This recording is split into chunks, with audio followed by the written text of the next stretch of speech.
It all started as a simple idea, to form a mission team with friends. A senior preaching student named Howard Norton first approached his friend Don Vinzant. Howard and Jane just kind of propositioned us and said, would you covenant with us? I don't think we use that exact word, but would you go with us to a mission field somewhere? And they thought about it for just, I don't know, maybe 2 or 3 minutes, 5 minutes at the most. And they said, yeah, we'd like to do that too. And so we thought, wow, we've got a mission team of 4 people, and that was easy. No telling how many people we could get on a mission team if we really got serious and started recruiting. In the following months, 16 families were signed on. The only problem, where to go. It came down to a choice, as I recall, between Hong Kong and Brazil.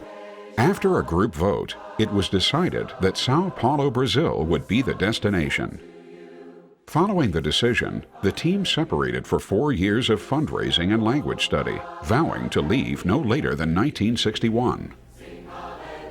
From the moment we decided that we wanted to go to the mission field, people started discouraging us from going in such a big group. It appeared to me that they thought we were all going to just march down the street each day hand in hand saying, come to Christ and obey the gospel. They didn't grasp that there was plenty of work to be done.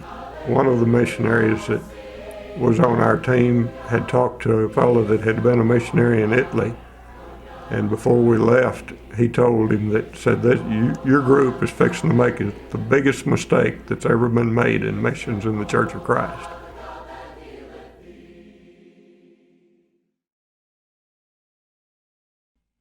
On June 1st, 1961, a team of 13 families set sail for Brazil. It was hard day in a lot of ways, but the overpowering emotion was great excitement for the wonderful adventure we had ahead of us. And then all of a sudden, we started just barely pulling away from the dock, and Ellis Long was looking over the side, and he said, "Look, fellas, we're moving. We're missionaries." And we gulped real hard and said, uh-oh, we've been talking about what we're going to do, and now it's upon us. São Paulo afforded the team a vital location within the booming South American continent. Well, our strategy was that we would plant a church in a large city, and then it would spread within that city, and then from the city it would spread out into the other smaller villages or towns. God worked mightily through the team, leading to the establishment of a correspondence ministry, strategic congregations, and a host of other fruitful ministries. You could just feel the ground rumbling once we got there. I think each one of us brought something special to the group. Our group converted lawyers and businessmen and maids and yard workers. We were a group, we dearly loved each other and cherished each other, but we would fight. We would argue and bring things to a head, and then we'd say, look, it's over. My idea lost, your idea won. Let's go on with things.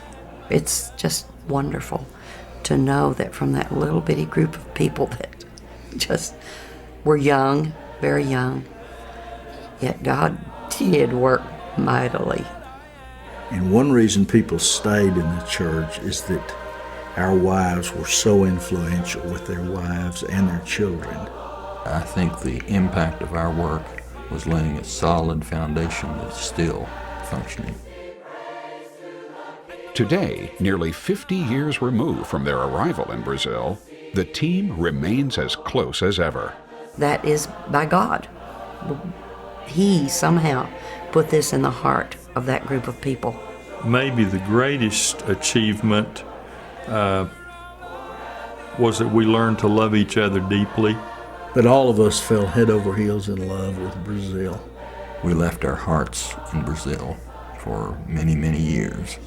We all almost long to have the experience again.